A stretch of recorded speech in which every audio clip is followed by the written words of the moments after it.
तर कालच ग्रहण होऊन गेलं आहे आणि आपण आता बघूया की या ग्रहणाचा तुमच्यावर काय परिणाम झालेला आहे.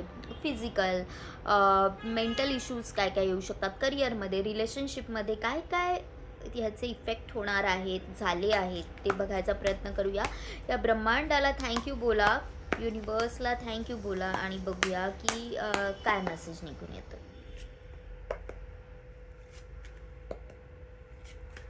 काही लोकांचे खोटे चेहरे तुमच्या ह्या काळात समोर आले असतील किंवा येणाऱ्या काळात येतील. ओके, खोटे जे मुखवटे पांघरलेले लोक आहेत त्यांचे खरे चेहरे तुम्हाला कळतील आणि त्याच्यामुळे कुठेतरी तुम्हाला तुमच्या फॅमिलीशी, तुमच्या रूट्सशी कनेक्टेड फील होईल. फॅमिलीशी म्हणा, जुन्या मित्रांशी म्हणा, की ज्यांच्याशी तुम्ही भांडणं केली होती just because of this person. ही जी व्यक्ती आहे ज्याच्यावर तुम्ही खूप अगदी आंधळा विश्वास ठेवला होता, तर अशा लोकांचं खरं रूप समोर आल्यामुळे जे तुमचे खरे आहेत, जे तुमच्यासाठी ॲक्च्युली उभे होते, ते कदाचित तुमच्याशी भांडत असतील पण फक्त आणि फक्त तुमच्या चांगल्यासाठी. असे लोक, असे चेहरे तुमच्या समोर येतील. ओके, खूप गोष्टींचं प्रेशर घेणं हे बंद करा. ऑलरेडी तुम्ही घेतलं आहे. तुम्ही बऱ्याचशा गोष्टी अशा करतात की ही फक्त आणि फक्त माझी रिस्पॉन्सिबिलिटी आहे. एखादं रिलेशनशिप आहे, हे सांभाळणं फक्त माझी रिस्पॉन्सिबिलिटी आहे. एखादं काम आहे जॉबमधलं, तर हे करणं फक्त माझी रिस्पॉन्सिबिलिटी. हे जे आहे ना, तुम्ही जे स्वखुशीने स्वतःच्या अंगावर ओढवून घेताय ना, त्यामुळे तुम्ही थकताय. तर युनिवर्स, ब्रह्मांड तुम्हाला हेच सांगत आहे की जेवढं तुमचं काम आहे ना, तुम्ही तेवढंच करा.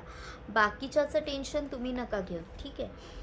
आणि येस, फक्त विचारांनी काही होणार नाही. काही गोष्टींवर ॲक्शन घेणं खूप गरजेचं आहे आणि तुम्ही घ्याल.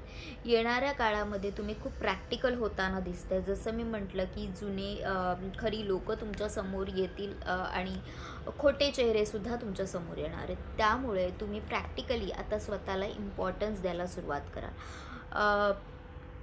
काही मनामध्ये गोंधळ चालू असेल, ओके, तर येणाऱ्या ह्या एक 10 दिवसांमध्ये तुम्हाला त्याची उत्तरं नक्की मिळतील.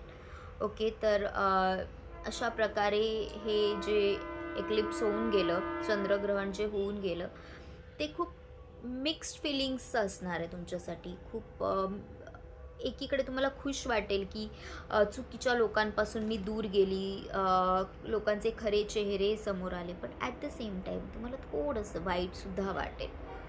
Say thank you.